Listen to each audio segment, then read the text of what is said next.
ये है काशी का नाट्य तीर्थ नागरी नाटक मंडली। वर्ष 1919 से यह संस्था काशी में नाटकों के लिए एक महत्वपूर्ण भूमिका निभाती आ रही है और इस वर्ष भी यहाँ नवांकुर का शिविर लगा हुआ है। इसके परिसर में मौजूद ये प्राचीन बरगद हजारों रंगकर्मियों की यात्रा का गवाह रहा है और इस वक्त भी जो लोग यहाँ बैठे हैं वे अभिभावक हैं उन बच्चों के जो इस वक्त मंडली की अलग अलग कक्षाओं में अलग अलग विधा का प्रशिक्षण प्राप्त कर रहे हैं। आइए सबसे पहले देखते हैं बच्चों की नाटक की क्या तैयारी है।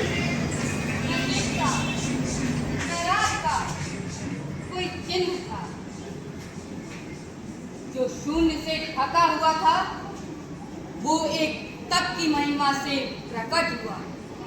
सबसे पहले उस पर कामना यानी कि सबसे पहले उस पर कामना वाइब्रेट करो। सबसे पहले उस पर कामना यानी कि इच्छा उत्पन्न यानी कि इच्छा उत्पन्न हुई। यानी कि इच्छा उत्पन्न हुई। हाँ। जो मन का पहला बीज था कभी उन्हें हृदय में खोजकर मनीषा बुद्धि से असत में सत का बंधन पाया। उनकी रश्मि डोर तिरछी फैली थी। उनकी रश्मि डोर छोटा ही उनकी रश्मि डोर तिरछी फैली थी। क्या ऊपर था क्या नीचे था, बीज बोने वाले थे महिमाएं थी। स्वदाधारण बोने वाले थे महिमाएं थी। स्वदाधारण शक्ति नीचे थी और प्रयर्ति संकल्प ऊपर था। इस कार्यशाला में अभिनय ही नहीं और भी तमाम विधाओं का प्रशिक्षण युवा पीढ़ी को दिया जा रहा है। हम बारी बारी से उन सभी की कक्षाओं में चलेंगे। मैं चाहता तो इस वीडियो को बहुत छोटा कर सकता था। इसके बहुत सारे ऐसे हिस्से हैं जिनको एडिट किया जा सकता था, लेकिन ये जो क्षण इन प्रतिभागियों के हैं, चाहे वो नृत्य की विधा के हैं चाहे अभिनय की, ये क्षण इनके लिए कोई रिकॉर्ड करके नहीं रखेगा क्योंकि ये स्वयं उसको कर नहीं सकते।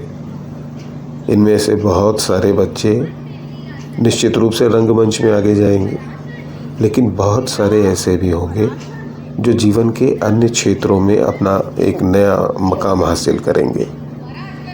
ऐसे में जब वो पीछे पलट कर देखना चाहेंगे और जब इस नवांकुर शिविर को याद करेंगे तो उनके मन में जो भाव आएंगे उसको देखने के लिए इससे बेहतर कुछ नहीं होगा। ये इन सभी प्रतिभागियों के लिए एक स्मृति चिन्ह है। उन्हें मिला संपूर्ण वेद का यह ज्ञानमय प्रकाश। वेद व्यास भारी ज्ञानी थे। वेद व्यास भारी ज्ञानी थे। वेद व्यास भारी ज्ञानी थे, बहुत बड़े विद्वान। बहुत बड़े विद्वान। अब करो एक्टिंग। बहुत बड़े विद्वान, किया विभाजन वेदों का अनमोल धरोहर मान। चारों वेद चार शिष्य में बांटे होने निश्चय। छोटे क्या कर रहे हैं ये तो हमने देख लिया एक झलक, लेकिन बड़े क्या गुल खिला रहे हैं ये भी देखना ज़रूरी है। ये दृश्य है बिल्कुल शुरुआती दौर के। कार्यशाला के प्रथम चरण में सभी प्रतिभागियों को जो अभिनय सीखने आए थे, नाटक करने आए थे, उनकी उम्मीद के विपरीत योग के सत्र में शामिल होना पड़ा।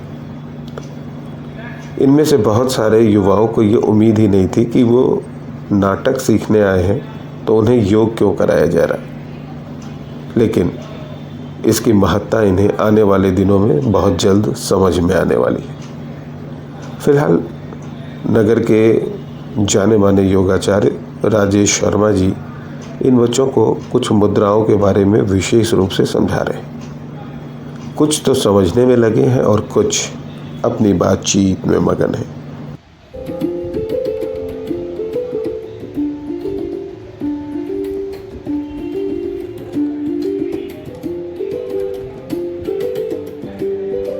जो भी सबक सिखाया जा रहा है निश्चित रूप से उसके अपने ख़ास मायने हैं।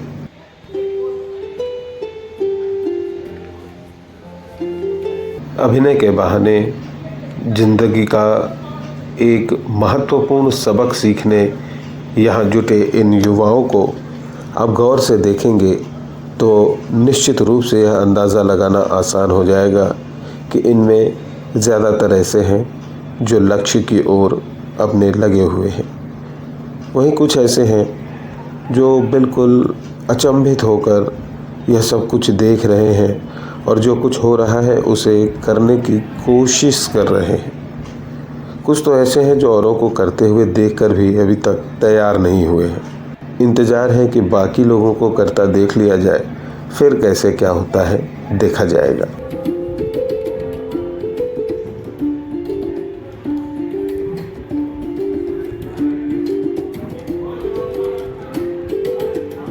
योगाचार्य डॉक्टर राजेश शर्मा के दिशा निर्देश इतने कठिन भी नहीं हैं, लेकिन उन्हें कर पाना इतना आसान भी नहीं है। आप देखेंगे कि थोड़ी ही मशक्क़त के बाद ये युवा अभ्यर्थी कैसे थक कर रुक जाते हैं।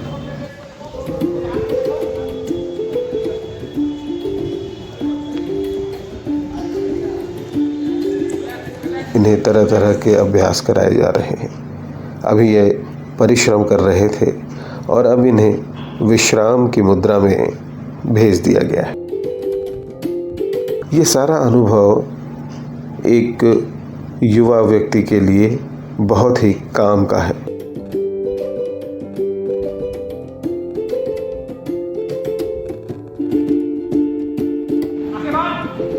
ये जो क्षण है इसे हर प्रतिभागी महसूस कर रहा है और कभी वो याद करेगा कि जिस नागरी नाटक मंडली के मंच पर वो नाटक सीखने गया था, अभिनय सीखने गया था, उस मंच पर उसे इतने आराम से लेटने बैठने का मौका मिला है।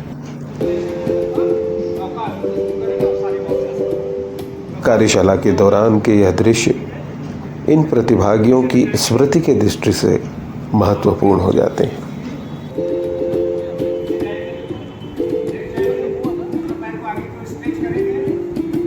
ये जब चाहेंगे इस वीडियो के माध्यम से अपनी उस मौजूदगी को देख सकेंगे जो उन्होंने यहाँ बिताई थी।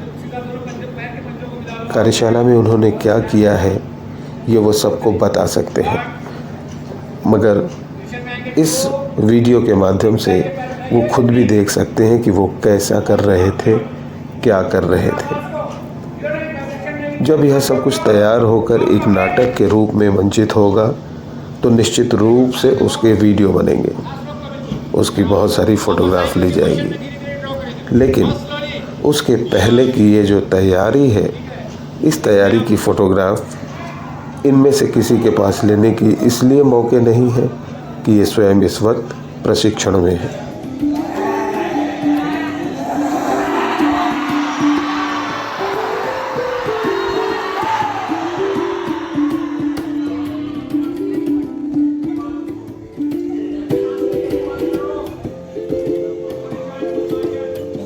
इसलिए इस खास मौके को इनकी स्मृति में हमेशा ताज़ा रखने के लिए ये वीडियो मैं गंगा अरविंद चैनल की तरफ से इन सभी युवा प्रतिभागियों को समर्पित कर रहा हूँ। इन प्रतिभागियों को अब ये सबक मिलने लगा है कि नाटक करने से पहले कितनी तैयारी करनी होती है और उसके लिए एक टीम के रूप में काम करना कितना महत्वपूर्ण होता है।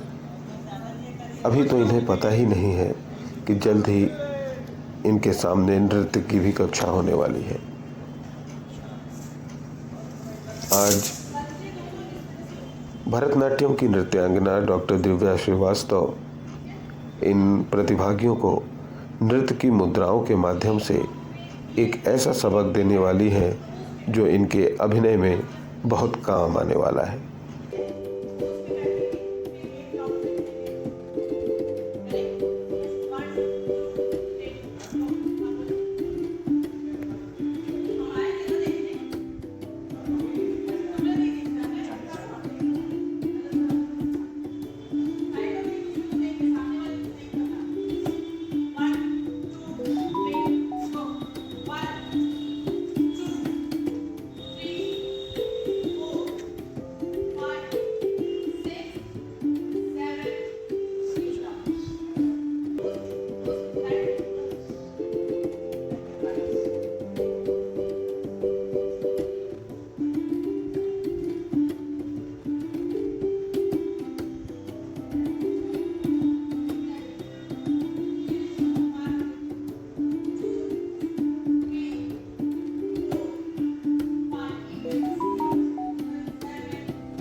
यह एक ऐसी कार्यशाला है जिसमें प्रतिभागियों को बहुत सारी चीज़ें सहजता से सिखाई जा रही हैं। कैसे मंच पर बहुत ज़्यादा संख्या में कलाकार होने के बाद भी एक दूसरे से टकराना नहीं है, ऐसे कैसे चला जा सकता है, उसका प्रशिक्षण भी आज इस सत्र में बड़ी कुशलतापूर्वक उन्हें दिया जा रहा है।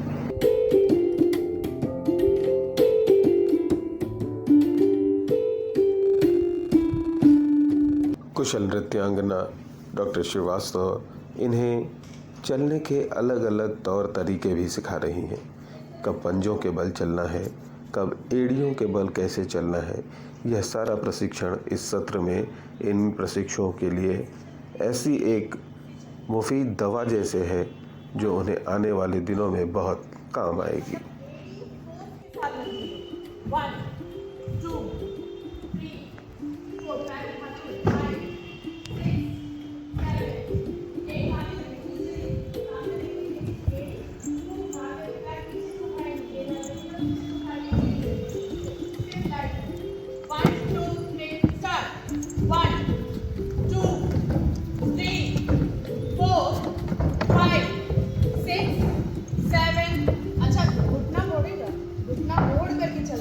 नाट्य कार्यशाला में इन तमाम अभ्यासों का बहुत ख़ास मतलब होता है। ये अभ्यास इसलिए होते हैं कि ये बताया जा सके, ये समझा जा सके कि अभिनय बाएं हाथ का खेल नहीं है। अभिनय के लिए तैयारी कितनी ज़रूरी होती है और किस हद तक होती है, इसकी महत्ता समझाने के लिए इन नवांकुरों को यह सत्र एक ऐसे सबक के रूप में दिया जा रहा है जिसके लिए वो कल्पना करके नहीं आए थे। इनमें से ज़्यादातर ऐसे हैं जिनके जहन में ये था कि वो जाएंगे और सीधे नाटक के डायलॉग बोलने का प्रशिक्षण मिलेगा, रोल करने का मौका मिलेगा। उन्हें उम्मीद नहीं थी कि शुरुआती दौर में उन्हें कितने कठिन परिश्रम से गुजरना पड़ेगा, कैसे कैसे अभ्यास नित्य करने पड़ेंगे। बिना उन अभ्यास के उनका यहाँ गुजारा नहीं है। इस सत्र विशेष में प्रशिक्षुओं और प्रशिक्षक के बीच क्या बातचीत हुई, उसका एक महत्वपूर्ण अंश बिना संपादित किए हुए मैं यहाँ प्रस्तुत कर रहा हूँ। उसकी ख़ास वजह यह है कि जो विद्यार्थी यहाँ हैं वो तो इसे सीख रहे हैं, जो यहाँ नहीं हैं इस वीडियो को देखकर इसके माध्यम से भी सीख सकते हैं।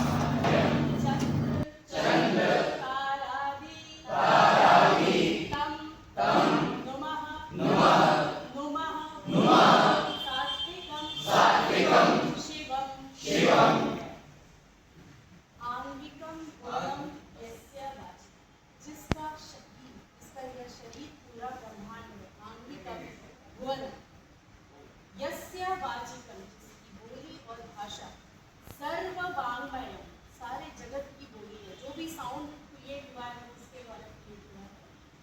शिव, यहाँ पे बात करते हैं सर्ववांगमय। आहार्यम चंद्र तारा, जिसका आहार्य चंद्र और तारा है। तम नुमः सात्विकम शिवम, आपको प्रणाम है हे मेरे सात्विक शिव। सात्विक अंगूठे को कुंचित, मतलब उसको थोड़ा सा फोल्ड करें, कुंचित मतलब फोल्ड करके तर्जनी के मूल से, ये है तर्जनी, इसको क्या बोलते हैं तर्जनी, इसके मूल मतलब यहाँ स्टार्टिंग होता है उसमें अटैच होना चाहिए, तभी सकारात्मक हस्त बनता है। बहुत लोग ऐसे बनाते हैं, ऐसे बनाते हैं, ठीक है, नाट्य शास्त्र के, ठीक है, यहाँ से प्रारब्ध में मुद्दा बनेगा। ये कम ये कम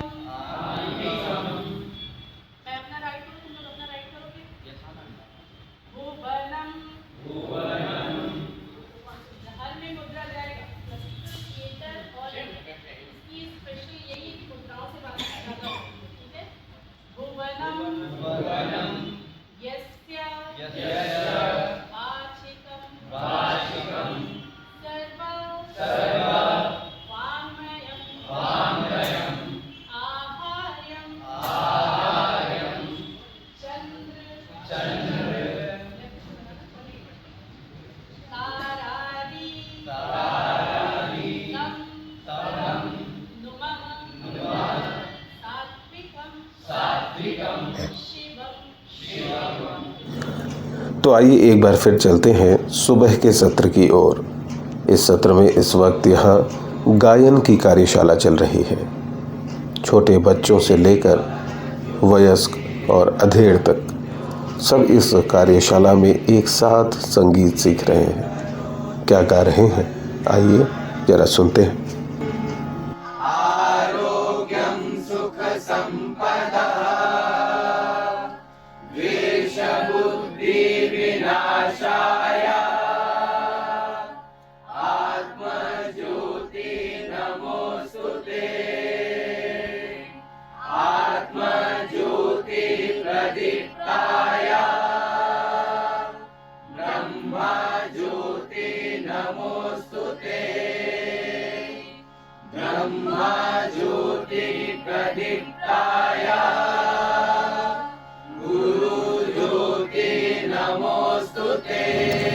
कार्यशाला में शामिल छोटी उम्र के इन बच्चों के लिए यह सब कुछ बहुत कौतूहल भरा है। निश्चित रूप से वे सुर में सुर नहीं मिला पा रहे, लेकिन गायन के संस्कार इनमें पड़ रहे हैं और वो भी पूरी गंभीरता के साथ। और आइए अब आपको मिलवाते हैं नवांकुर की ओवरऑल इंचार्ज वरिष्ठ रंगधर्मी सुश्री सुमन पाठक जी से। गड़बड़ी इन्हें बर्दाश्त नहीं, खुद हर काम परफेक्ट करती हैं और यही अपेक्षा सबसे रखती हैं। और इस पूरी कार्यशाला के हर सेक्शन में इनका बराबर का दखल है। तैयारियों को परखने का इनका अंदाज भी निराला ही है। यह प्रतिभागी इस वक्त कुछ और गा रहे थे कि अचानक बीच में रोकते हुए कहा, ध्रुपद का वो हिस्सा सुनाइए जो सुचरिता गुप्ता जी ने सिखाया है। और अब ये ध्रुपद गा रहे हैं।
गायन के साथ इधर भरतनाट्यम की कार्यशाला में प्रशिक्षण का एक अलग सत्र कुछ इस अंदाज में संचालित हो रहा है।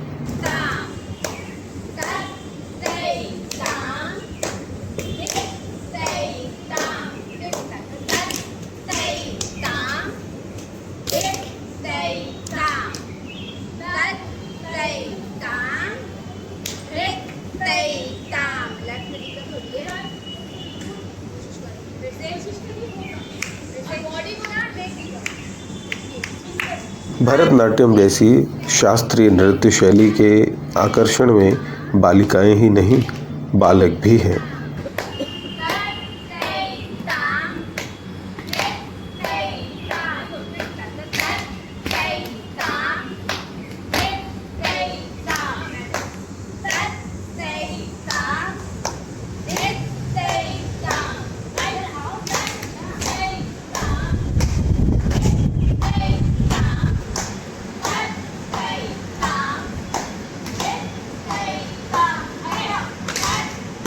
गौर से देखा जाए तो नवांकुर की यह कार्यशाला एक प्रयास है बीजारोपण का। बीजारोपण संस्कृति का, बीजारोपण संस्कारों का, बीजारोपण कला का। इस पीढ़ी में जो संस्कार कला के बोए जा रहे हैं वे निश्चित रूप से भविष्य में पुष्पित और पल्लवित होंगे।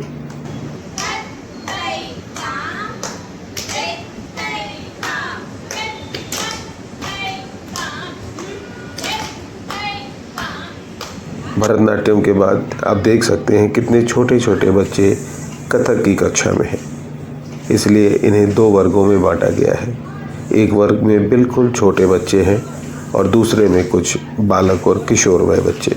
नवांकुर कार्यशाला के 29वें संस्करण में शामिल प्रतिभागी चाहे वो किसी भी सत्र में शामिल हो रहे हों, किसी भी विधा का प्रशिक्षण ले रहे हों, समान रूप से एक सबक सभी सीख रहे हैं और वो सबक है नित्य अभ्यास का। क्योंकि जितनी भी विधाएं सिखाई जा रही हैं वे एक दिन में या एक महीने की कार्यशाला में साधने योग्य विधाएं नहीं हैं। इनके लिए पूरा का पूरा जीवन समर्पित हो जाता है। फिर भी एक दिन में तो नहीं होगा, किंतु यदि सतत अभ्यास करते रहे तो एक न एक दिन जरूर होगा। और इसी उम्मीद के साथ बहुत सारे नन्हे मुन्ने बच्चे, कुछ किशोर बालक बालिकाएं इस सत्र में अपनी अपनी रुचि के अनुसार अपनी अपनी प्रतिभा को निखारने के प्रयास में हैं। कथक नृत्य विधा के प्रति छोटे छोटे बच्चों का यह आकर्षण निसंदेह एक सुखद संकेत है। यह उम्मीद है कि हम भविष्य में निश्चित रूप से कला के नए सितारों को जगमगाता हुआ देख सकेंगे। इधर भरतनाट्यम के सत्र में संख्या बल में कम ही सही मगर सघन अभ्यास जारी है। ये प्रतिभागी अपने भावी तैयारी के लिए ये मुद्राएं सीख रहे हैं और इधर नाटक वाले बच्चों ने भी कम धमाल नहीं मचा रखा है। आइए एक नज़र इनकी तैयारी पर और डालते हैं। बहुत ही मज़ेदार दृश्य ये अभी करने वाले हैं जिसे देखकर आप भी बहुत लंबे समय तक आनंदित होते रहेंगे। त्याग और तपस्या को भूल चुके हैं।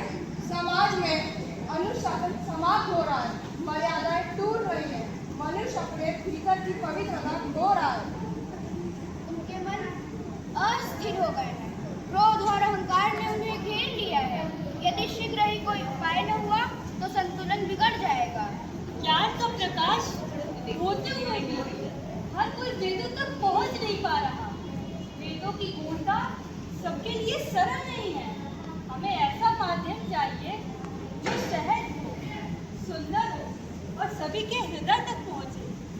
हे पितामह ब्रह्मा, हम आपसे विनम्र निवेदन करते हैं कि हमें एक ऐसा क्रीडनीयक प्रदान कीजिए जो दृश्य भी हो और श्रव्य भी, जो समस्त वर्णों के लोगों के लिए उपयोगी हो।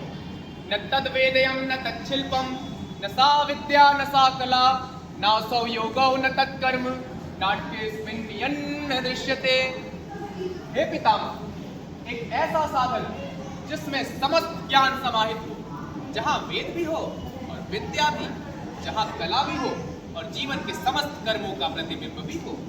एक ऐसा साधन जो धर्म का मार्ग दिखाए, मनोरंजन करे और लोगों के मन को शुद्ध करे। देवताओं, तुम्हारी बात सर्वथा उचित है।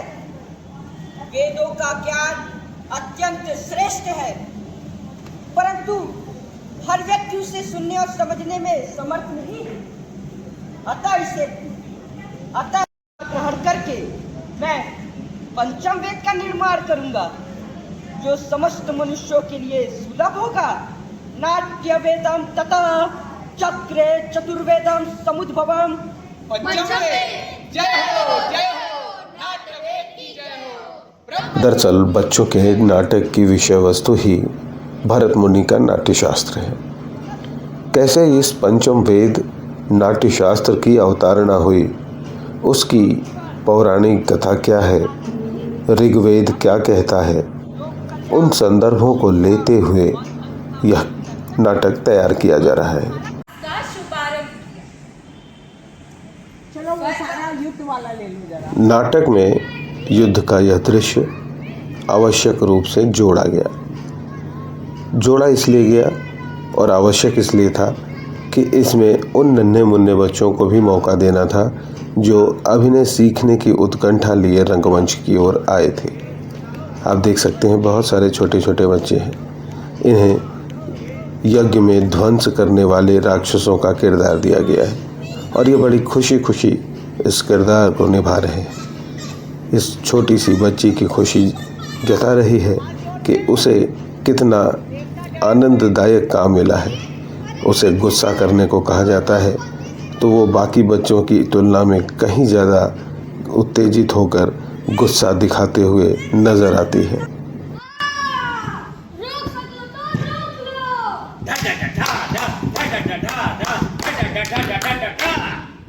अधर्मियों, यह नाट्य केवल अभिनय नहीं, ये धर्म का प्रकाश है।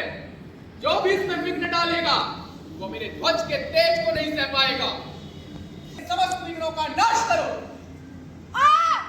ये ध्वज अग्नि के समान प्रचंड है। हम इसका तेज नहीं सहन कर सकते। चलो यहाँ से भाग चले।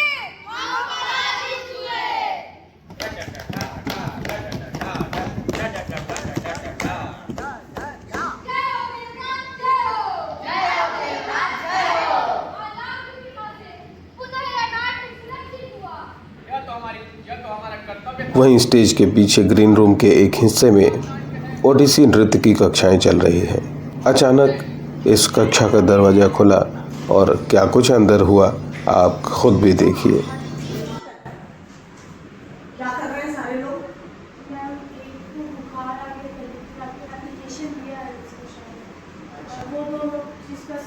थोड़ी सी पूछताछ के बाद ये बच्चे फिर अपने अभ्यास में जुट गए। 1 2 3 सा रे की सा रे सा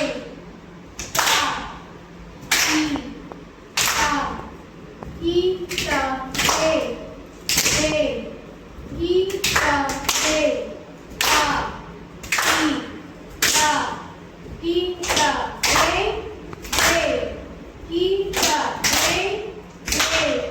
की सा रे रे की सा रे रे की सा रे की सा रे की सा रे की सा रे की सा रे रे रे रे रे रे रे रे सा की सा की सा कम आधा रे। लगभग 117 साल की सुदीर्घ यात्रा में नागरी नाटक मंडली बहुत सारे संघर्षों की गवाह रही है। यह स्थान जहां वर्तमान में अलग अलग कक्षाओं में बच्चे परिश्रम कर रहे हैं तो बाहर उनके अभिभावक उनकी प्रतीक्षा में हैं। आपका शुभ नाम क्या है जी? निक्की। कहाँ से आती हैं आप? मिर्जापुर से। क्यों आती हैं? अपने बच्चे को यहाँ नागरी नाटक मंडली में एक्टिंग सिखाना। क्या नाम है बेटे का? गुरु। गुरु। तो मिर्ज़ापुर से रोज़ आप अप डाउन करते हैं? यहाँ कोई रुकने की ऐसी कोई व्यवस्था नहीं हो पा रही इसलिए, या? नहीं, हम अपने घर से रोज आते हैं। पिछले साल हम यहाँ रूम लेकर थे। अच्छा। लेकिन इस बार हम रूम नहीं ले पाए हैं। यहाँ हम रोज अप डाउन करते हैं। अपने घर से 5 बजे सुबह ही निकलते हैं और यहाँ 7 बजे आते हैं। जी, मेरा नाम नव्या रघुवंशी है। आप यहाँ क्या करने आए हैं? मैं यहाँ पे भरतनाट्यम की विद्या ग्रहण करने आई हूँ। और भी कहीं सीखती हैं या यहीं शुरुआत की है? पहले मैं दिव्या मैम के वहाँ पे सीखती थी और दिव्या मैम के उससे हमें नागरी का पता चला। विवेकानंद प्रिया। किस क्लास में पढ़ती हैं आप? 1B। किस स्कूल में? Saint Mary convent English school. यहाँ क्या सीखने आए हैं आप? हम नाटक सीखने आए हैं। नाटक में आपको कौन सा रोल मिला है? राक्षस का। तो राक्षस क्या करता है? राक्षस चिल्लाता है। Thank you. नाम क्या है? प्रिंस पटेल। कहाँ रहते हैं? मैं चांदमारी वीडियो कॉलोनी वाराणसी में रहता हूँ। किस क्लास में पढ़ते हैं आप? मैं क्लास 7th में जीवन दीप पब्लिक स्कूल में पढ़ती हूँ। यहाँ क्या सीखने आए हैं? यहाँ मैं नाटक सीखने आया हूँ। नागरी नाटक मंडली में मैं बहुत समय से ही आना चाहता था और एक्टिंग मेरी हॉबी है और मैं फ्यूचर में भी एक्टर बनना चाहता हूँ। इस वजह से मैं यहाँ नाटक सीखने आता हूँ। और अब यहाँ वरिष्ठ वर्ग के कलाकार भी अपनी प्रस्तुति को लेकर निर्णायक दौर में पहुँच चुके हैं। पहले कनिष्ठ वर्ग की प्रस्तुति होगी और उसके 1 सप्ताह बाद वरिष्ठ वर्ग के ये प्रतिभागी अपने नाटक का मंचन करेंगे। आइए एक झलक इस तैयारी की भी देखते हैं और फिर इंतज़ार करते हैं इनकी प्रस्तुति का।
और बाज बोल क्या चाहता है?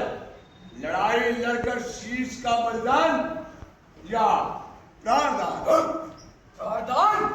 चक्रव्यूह के दरबार इस प्रकार बोलते तुझे लज्जा नहीं आती? समझ, कौरवों के पक्षपाती प्रतिघाती, मैं तेरी आन तोड़ दूं, तेरा अभिमान तोड़ दूं, तेरी ये तलवार तेरी सारी जान तोड़ दूं। जिस व्यू का तू नागराज बना फिरता है उस व्यू और व्यू की सारी शान तोड़ दूं।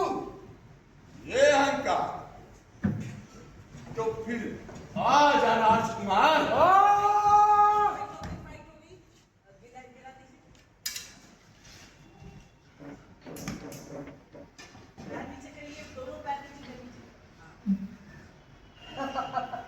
अहंकारी मूर्छित हो गया।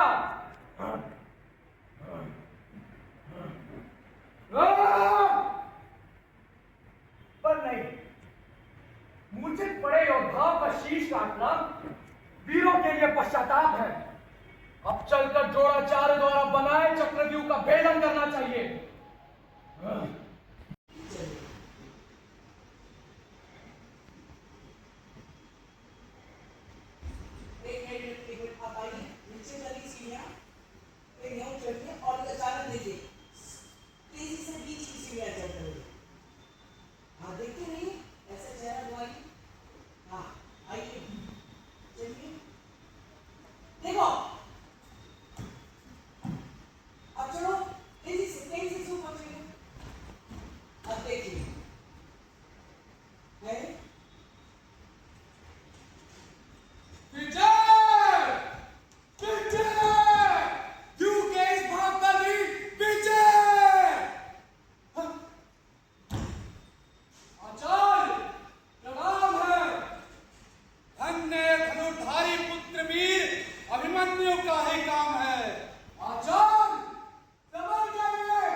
प्रतिज्ञा दया में अब लड़ाई होने वाली है, भलाई में न जाने क्या बुराई होने वाली है। दादा, दादा ये आप क्या कह रहे हैं?